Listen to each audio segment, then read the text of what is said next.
public affairs journalist for Pacifica Network, KPFK, former BBC commentator, filmmaker, documentarian. Also, he was co-chair of the Nuclear Freeze Initiative that passed in the 80s in California. So our moderator tonight is a very, very special person, and so please welcome Ian Masters. Thank you, Philip, and let me introduce our two speakers here beside me. Stephen Zunis is a professor of politics and the chairman of the Middle East Studies program at the University of San Francisco. He's the author of many books and a specialist on strategic nonviolent action and Middle East policy. And on my left is Johan Galtung, who's the father in the field of peace studies. He lives in Spain, France, Japan, and the USA, and is mainly engaged in mediation and research. He founded Transcend, a network of peace and development, in 1993, and was the first rector of the Transcend Peace University from 2003 to 2007. And of course, he's the author of many books and on peace and conflict resolution. Johan. Let me try and summarize the whole day. We've been speaking for all day to a group of academics and some students. This is a public forum on the global reach of the Arab Spring. How many people in this room would have the courage that some of these young people in, for example, Syria have, to take their lives into their own hands, to go into the street, to face a modern, highly armed military led by generals and political leaders who have no compunction to murder them in cold blood? And thousands, 10,000 have been massacred in this way. So, I don't mean to put you on the spot, but we are relatively comfortable in this country by comparison. Basically, I started out by posing, are we completely Eurocentric about this? Are we, one of the usual Eurocentric interpretations is that we in the West have had a Renaissance and Reformation, and maybe the Arab Spring is some kind of manifestation of that. That was quickly shot down by Johan. We talked a lot about the subtext, which is nuclear weapons, the confrontation with Iran. We can get into that.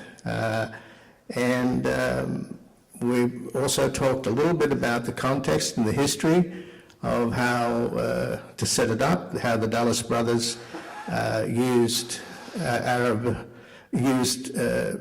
stimulated Islam, if you will, in order to combat both Arab nationalism and Arab socialism in the 50s, and the extent to which we're resonating with the blowback today. The pervasive word amongst the young in the Middle East is the word dignity. They feel that their future is being stolen by corrupt elites, oligarchs, if you will. We try to make the analogy, well, maybe in our country the same is true. We have a 1%, the rest of us are in the 99%. Maybe there are some similarities there. Johan talked about how in America it's fascism at the top pushing down and the Occupy movement at the bottom pushing up. The question remains, will this country elect a 1% or not? Let me begin with you, Stephen. Tell me what you thought of today's meeting, what came out of it, and I'm not sure that I see anything on the horizon in any way similar to the kind of bravery, determination, and dignity that's being displayed in the Middle East. Well, in many ways, I think that the enemy in the Middle East is more obvious when you have an authoritarian regime. And one of the ironies is that often the large-scale strategic nonviolent action has been more powerful and more effective in authoritarian situations than in democracies. To paraphrase a a book from a few decades ago that we think we're free. That there's a sense, that you can work within the system, to make change. Well, in dictatorships, that's not possible. You have to take extra legal means to challenge it. And fortunately, more and more people are realizing that massive nonviolent action is actually more effective than armed struggle and has less negative consequences. Given that the United States is the main supplier of arms to dictators in the greater Middle East, not to mention the Israeli and Moroccan occupations, if we're really concerned about freedom and democracy in the Middle East, the country that needs nonviolent action the most is right here at home. Just as we mobilized around Vietnam, around Central America, and to a lesser extent, but still very effectively on East Timor, there is action is needed to challenge not just, of course, dubious foreign policies such as supporting dictatorial regimes and occupying armies, but also, of course, to challenge the gross inequities we have in this country. But I actually am somewhat optimistic because I think that even though I've had some strategic questions around and some challenges regarding the Occupy movement, the fact that they were able to strike a chord, the way they did, the way there is this real recognition. Hey, this is something. They changed the dialogue in this country. Now, in many ways, I'm waiting to the end of the election season so we can get back to politics. But I think that we have seen a shift, and young people here are the ones who are being impacted the most. From everything from the huge debt of student loans to the lack of meaningful employment opportunities, but also the fact this is the first generation, in I think probably in American history, where the young people do not assume that they'll do better than their parents on average, that's bound to have an impact. And I think we're starting to see how it manifests itself. One of the things around the 60s was that people were disillusioned and started to organize around that. Well, this generation never had illusions in the first place.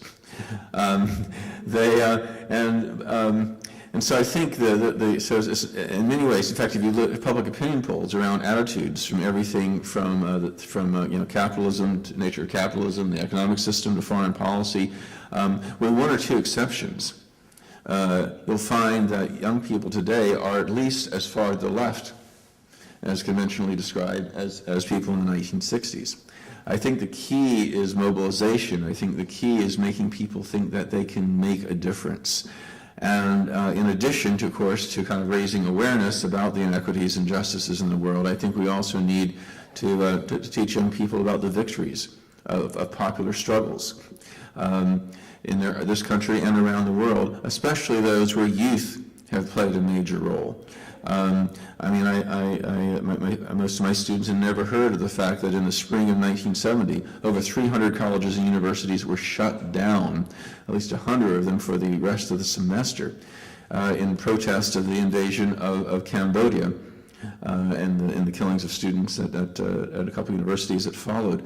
But that this led to the withdrawal of U.S. troops from Cambodia after only 6 weeks. And even in the 1980s, in the Reagan era, the height of this conservatism, supposed conservatism of youth in this country in modern times, the divestment campaign played a major role in getting the United States to reverse its policy and finally impose sanctions on apartheid South Africa, which was critical in the end of the apartheid system and bringing majority rule. So I think educating people about the power that they really have to affect change, I think is important. Of course, the model that's been set in the Arab world, by the so-called Arab Spring, we're already seeing manifestations of that, from Wall Street to Madison to Oakland and elsewhere. And I'm actually somewhat hopeful.